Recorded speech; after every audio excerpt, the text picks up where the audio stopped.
Hello everybody, Cedric and CJ here, CR Wrestling Commentary, and this is going to be another drama-filled one, I assume, because, well, this is about the NWA, Nick Aldis and all that other stuff. So look, I've been wondering for the longest, why? Why is Nick Aldis leaving the NWA? The company says he carried on his back. The company that he boasted that practically is his home.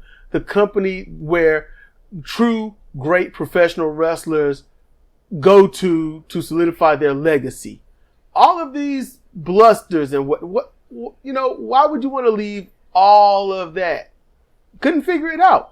There's a whole thing of him having words that don't fit with Neil Patrick Corgan's view of things, and they obviously estranged their relationship. Corgan trying to talk to Aldis through his wife, I suppose, saying some things. Aldis didn't take kind to that. So what's going on? Why and it was about the direction of the company. Okay. So what's the direction of the company? I don't know. It doesn't seem like they're modernizing it or anything like that. No.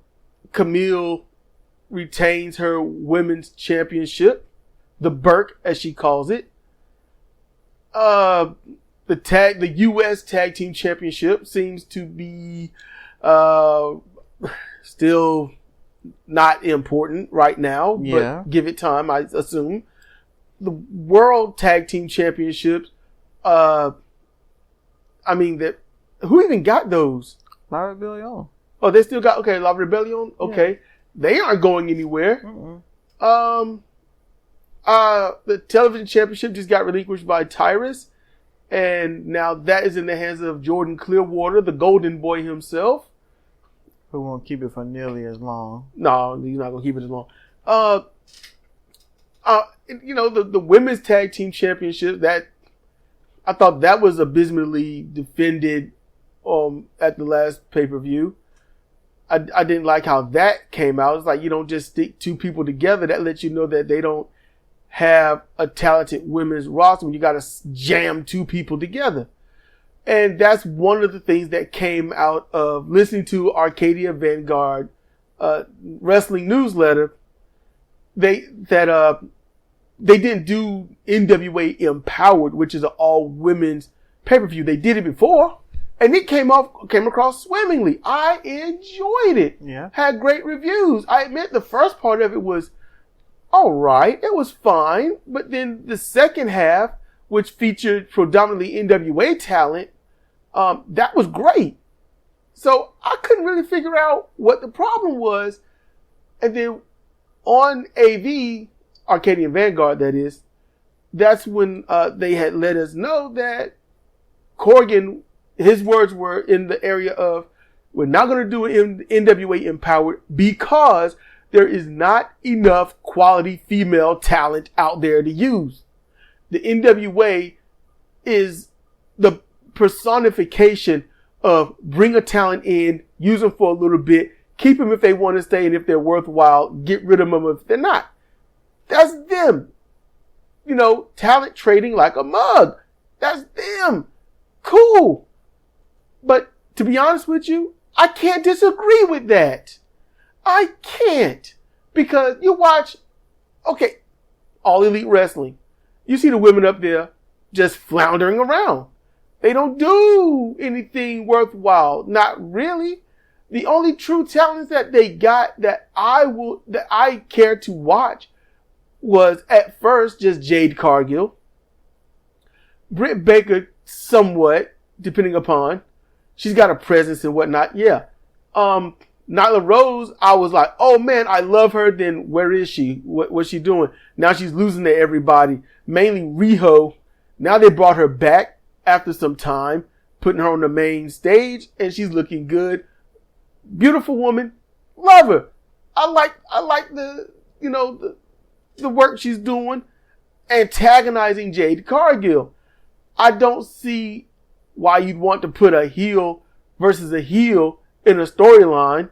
That's just dumb, but okay. Willow Nightingale is there. could have done something with that. You don't have someone go up on Dark. You're all elite. Yay! Goodbye. That's what happened. She's not even there. And the way Willow works, she should be training a lot of the women there. AEW don't have that much. And we know it's policy, but their women don't show that they're safe in the ring for the most part.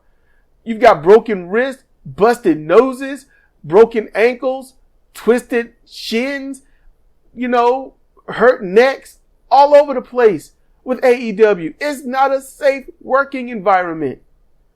It's not. But they got a lot of women on their roster that they don't use. They don't bring them up. They just send them out there to get beat by, the ones that are on top. NWA don't have anyone. Mickie James was there, but she's also TNA. Mickie James don't show up in there anymore. Medusa was there, but she wasn't going to wrestle, but she didn't say she wasn't going to wrestle. NWA's women division is just in tatters, just like All Elite Wrestling.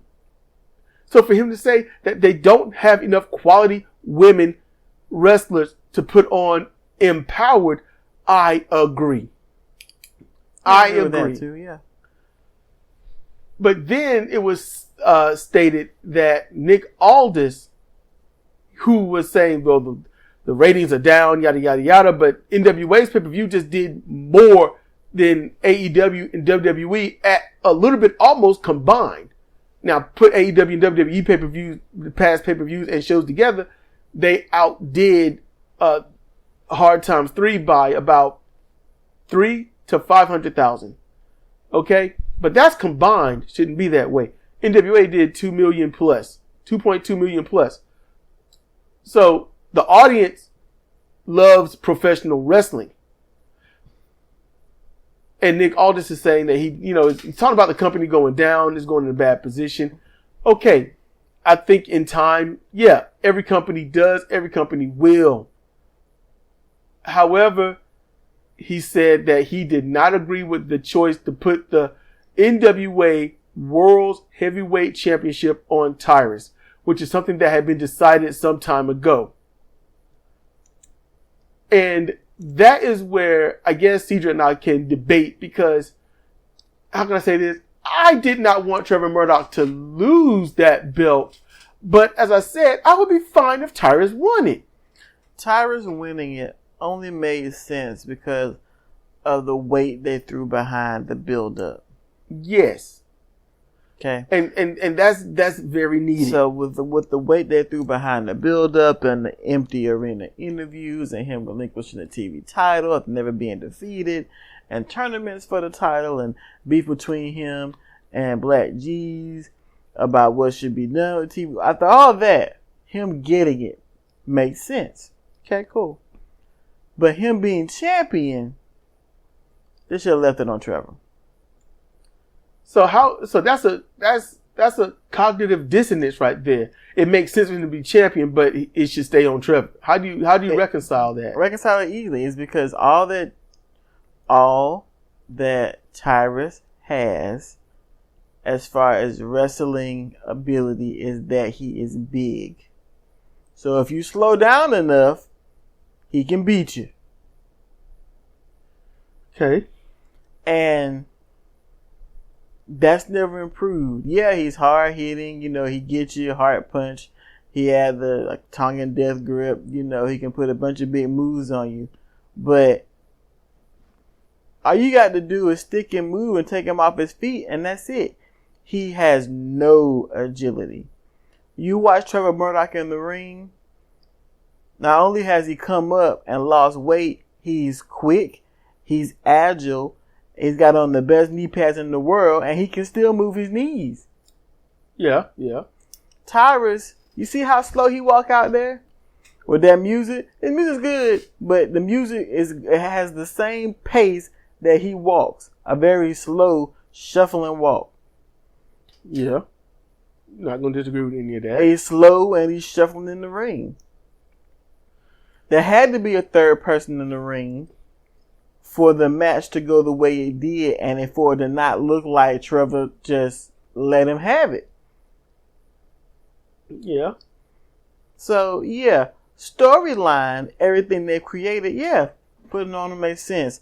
As far as having a heavyweight champion that looks like he can go and is not just big, you know, they should let Trevor keep it. I would assume that's, one of the reasons why Andre the Giant never had it when I was watching WWF back in the day, because Andre is unbeatable, but yet he can't put on the show, if that makes any sense.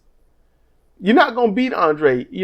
Basically, let's say one of Hogan's punches should dizzy you. We're going on aesthetics and how it should look. So one of Hogan's punches should dizzy you, put you knocked in the corner.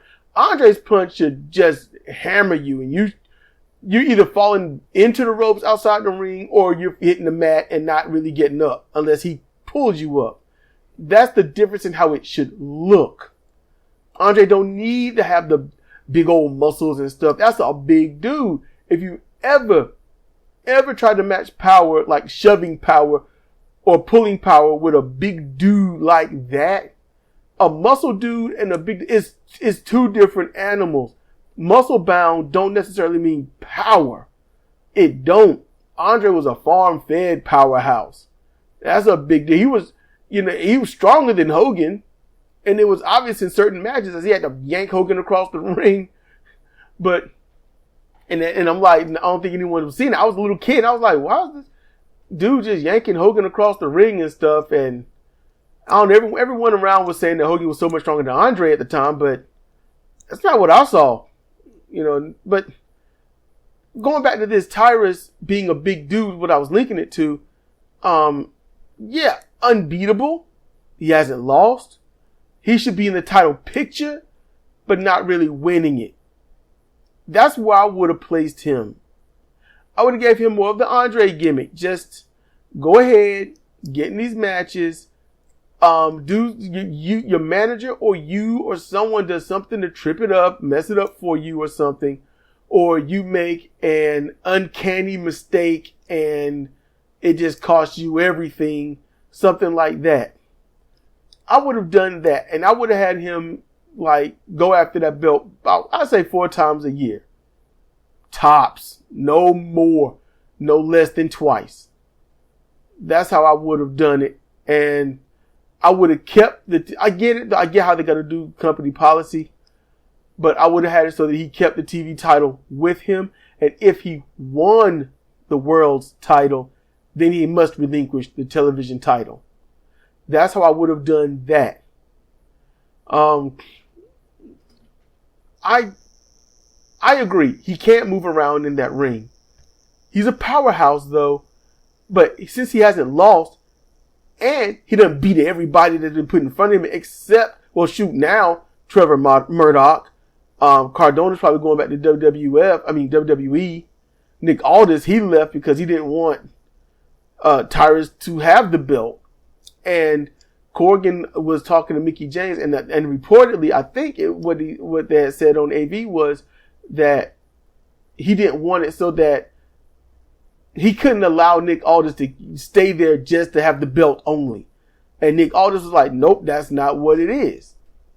And so I'm like, as you said earlier, communications obviously broke down to the point they weren't even talking to each other, and he had to talk to Nick through his wife, which Nick probably didn't appreciate, and which really ticked him off, and just said, you know what? Here's my 2-week notices. I'm done. And that was it. Mm-hmm. I ain't gonna lie.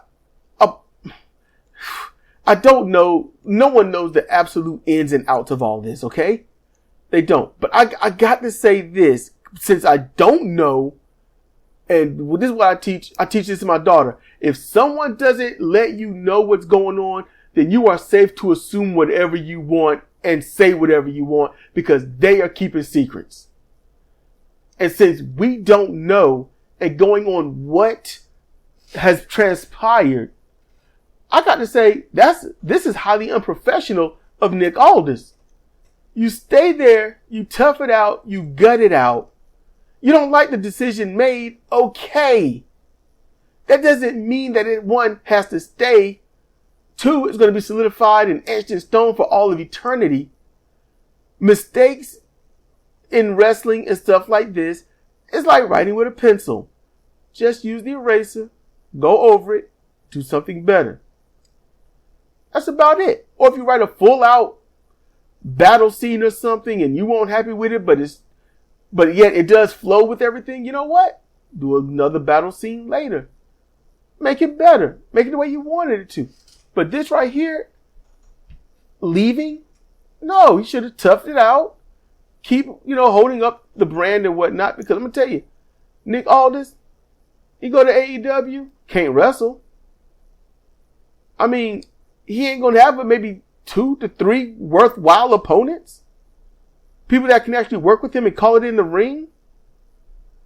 He can't go to WWE. He's just going to get buried under the extremely bright lights there and get used as a joke on Raw. The best he can do is battle, Roman Reigns and his group. And that's it. And it would be a slap in the face, an insult to his entire history and legacy for him to show up on NXT, the beginner program. Yeah.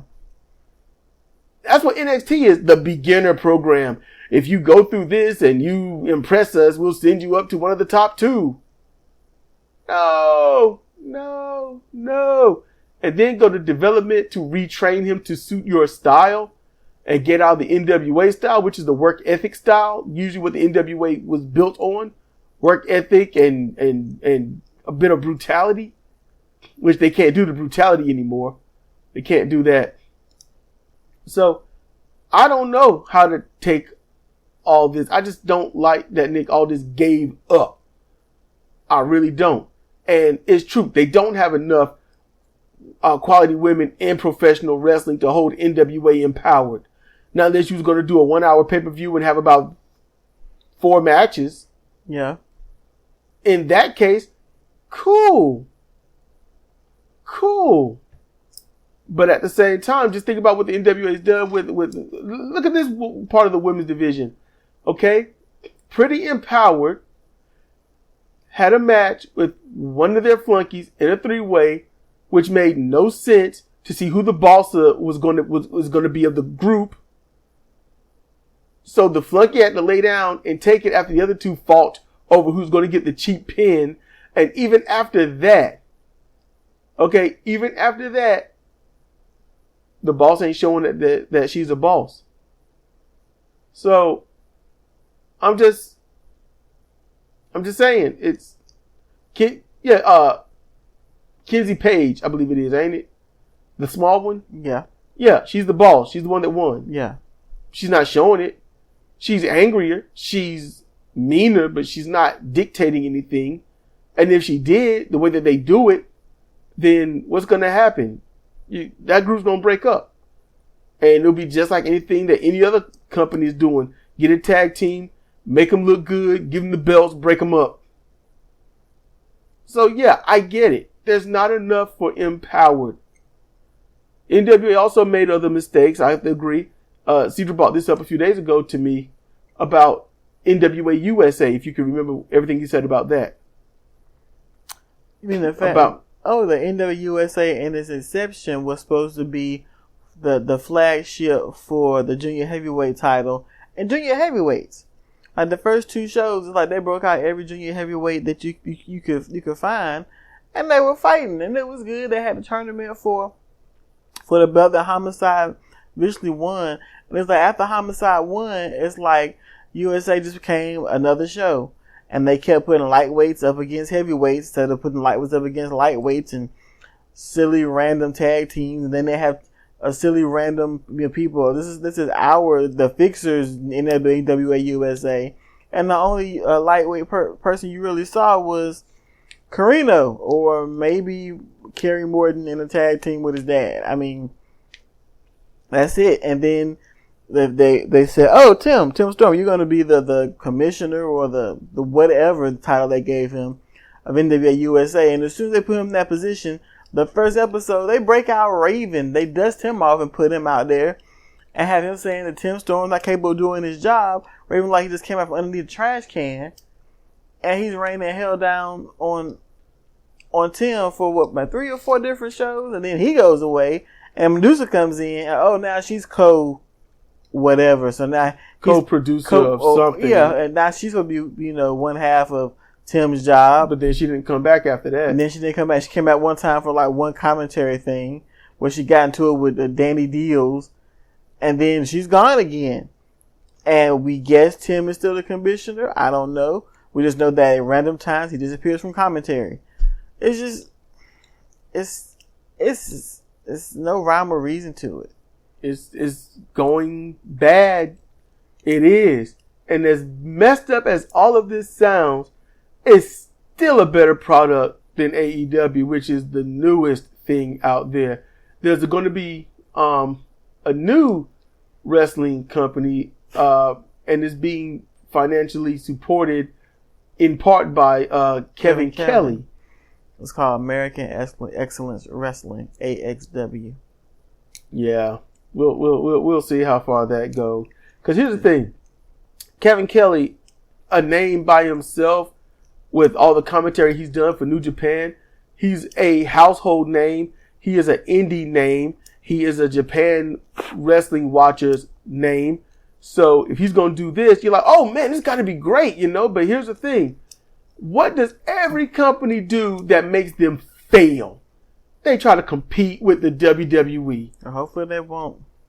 They're having their first show in January 2023. Look, here's the deal. Is WWE great? No. All right? No. But everyone doesn't view the WWE as this. You got those that are, I'm going to say age, I'll say about 34 to 40, 48, maybe 50. You know what they see?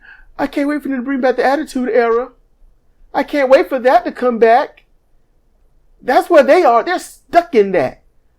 This right here reminded me of the Attitude Era. I like this part. They like it so much, Ron, they just go to the WWE channel or whatever it is, and they can watch the Attitude Era to their heart's delight. They do. Watch all the bra and panties and high oil mud matches, live sex shows, milk, beer trucks, all you $500 shirts, you can watch it all. And they do. I'm sure some do. And look all those things up on YouTube and whatnot. Yeah. But AEW was supposed to be what? An alternative to WWE. It was supposed to be, sports-based professional wrestling. That was the vocal presentation of it. And what we got was akin to Attitude Era mixed with everything indie-rific that doesn't get over. I think the only reason they had that sports-based part is because of Cody Rhodes. It might have been. I don't know. I mean, I can't say it won't. I can't disagree with that, and I can't really agree with it. Because that shit doesn't really vibe with the Young Bucks and Omega and Jericho. No, but Tony Khan is a statistics guy, so it might have been that. I don't know. Been. But hey, if your company needs a gimmick, there you go. Too bad you're not doing it well. Then what? And then NWA, they like, you know what? We're gonna do this. They make their comeback. Okay, it's still real to me, damn it. And people was digging it. And they hurt themselves when they screwed over Jim Cornette. All right? Yeah. The chicken joke dated and misunderstood. Because when he said it, I was like, oh, I don't know about that, bruh. And I was like, I know what he's talking about. And it's not how people are taking it. But he chose the wrong area. Matter of fact, you can't choose any area and talk about chicken. I don't know why, but you can't. It's not going to work. And NWA was like, we're going to air this. Hey, we're going to say that we didn't even notice it. It just flew right over our heads. But you got heat, and we're going to throw you under the bus. I can tell you why, because racists turn chicken into a racist trope. Yeah. Thank you, racist. You know, because when Jim Cornette was talking about the NWA, the numbers were actually higher. So now that he's been, thrown under the bus by NWA, he is soured and he will not talk about them. Although I admit he was he had a lot of grace when he had said, hey, when it comes to Neil Patrick Corgan, you can spit in his eye all day. But when it comes to the NWA, it's William. Oh, yeah, William said, just, be kind to them. They didn't do anything wrong. And you know what? That's probably even better because that allows the product to get over on its own merit, not because Jim Cornette is on there. Well, when he was on there, the ratings, they was up there. But fortunately, he hadn't been on there for a long time. Nope. So, They did wrong. They did wrong. They should have been like, Cornette issues an apology or something, or it could have been somebody come out and just talk some trash, and Cornette's like, you want to talk trash to me? I know somebody that'll whoop you up in that ring, and yada, yada, yada. Cornette's person go in there, start some beef, do something, lose, but see, turn it into a thing, work with it. But he didn't want to be that heavily involved anyway. No, he didn't, but at least it would have been 4 weeks of something, and then it's over. And then Cornette be like, okay, look, I'm sorry. It's a dated joke. I'm sorry, everyone. My guy lost, so I have to sincerely apologize, and I do. And he could be like, I felt sorry the first 2 weeks, but I wasn't going to say anything to you then. I wanted my guy to win and have the motivation. Something. I don't know. Make something with it. But, NWA, their wrestling is a bit more credible. And I like that. So they do better. But seeing that the directions that it's going and how it was getting there, and now they're losing a couple of stars, and who else? I don't know who else is going to leave. Trevor might leave because of this. Trevor's the type of person I think he wouldn't say anything. He'd just go. I don't think Trevor's going to leave. I hope he don't. He done had 2 title runs. I don't think Tyrus going to keep it for long. Trevor get his back. Cordona's leaving with his woman. Taryn Terrell's no bit lost. All she did was walk around in skirts anyway. Nobody gives a shit. Yep. So Nick Aldis left. Nick Aldis hadn't been around. He had a concussion. Yep. So people got a chance to not. So he won't there. So, it'll be all right without him. Yeah. But if the NWA doesn't know how to build people up and work with them and make them into the company's spotlight like a title match should have, then they're sunk. I think they've shown that they can do that with Camille. Camille is amazing. They built her up slowly. Her beginning to talk. Her coming out of being a valet, becoming a wrestler. They worked her very well. They did Tyrus well. That's why I said what I said earlier. So it's there. They just need to keep. They don't need to start a storyline then abandon it. Like, for example, the Fixers. Okay, the Fixers got the U.S. Tag Team belts. But they done cooled off. But then they wouldn't take the new belts. That needs to manifest into something. And if they don't do that, it shows that they have no imagination. None. I would have somebody steal their belts. They can never get it back, and they got to take the new ones. And they're mad, so they put some red, white, and blue tape around it or something and be like, these are our new U.S. belts. Something. They're slowly building stuff up with the Hawks Aerie. I think Hawks Aerie are going to eventually take the belts from La Rebellion. I think they should have taken it last time, really. But La Rebellion, they are an amazing tag team. Mm-hmm. I love them. They just need to not do that weird finish where they can't see each other. Yeah. They don't need to do that. Not in this company. Yeah, because people are too big. They can't see around. Too big, yeah. So summing it all up, they're just making plentiful mistakes. There's a ton of promise. I'll say this straight up. The pay-per-view had one damn problem. Hard Times 3, Hard Times in New Orleans had one problem. There was no Pollo Del Mar. There was no Pollo Del Mar. The real Billy Sardis was there, looking like a clean, pretty little baby face.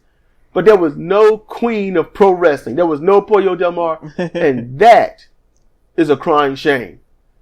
And see, that's them also messing up. Because I look for Pollo Del Mar. Chicken of the sea. Tuna. I look for it.